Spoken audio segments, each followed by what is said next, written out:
2025 புத்தாண்டில் கடன் பிரச்சனை தீர இந்த வாஸ்து குறிப்புகளை பின்பற்றுக. வீட்டில் பணம் சேமித்து வைக்க சிறந்த திசை வடக்கு திசை. இந்த திசையில் சேமிப்பு பணத்தை வைப்பது மங்களகரமானதாகும். வடக்கு திசையில் தான் குபேரர் மற்றும் லட்சுமி தேவி குடியிருப்பதாக கூறப்படுகிறது.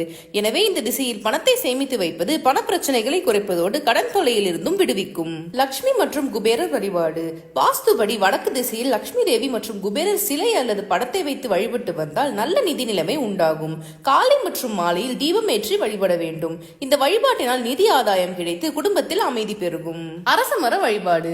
வாஸ்துபடி சனிக்கிழமை முக்கியத்துவம் வாய்ந்தது. அதுவும் இந்நாளில் காலையில் குளித்துவிட்டு அரசமரத்தடியில் தீபம் ஏற்றி வலம் வந்து வணங்கினால் கடனில் இருந்து விடுபடலாம். அரசமரத்தை வணங்கி வலம் வந்தால் வாழ்க்கையில் உள்ள பிரச்சனைகள் தீரும். செவ்வாய்க்கிழமைகளில் கடனை அடைக்கவும். கடன் வாங்கி இருந்தால் அந்த கடனை செவ்வாய்க்கிழமைகளில் திருப்பி செலுத்தினால் கடன் தொல்லையிலிருந்து விரைவில் விடுபடலாம். அதோடு இந்நாளில் கடனை அடைக்கும் போது கடன் சுமை குறைந்து நிதி நிலைமை மேம்படும்.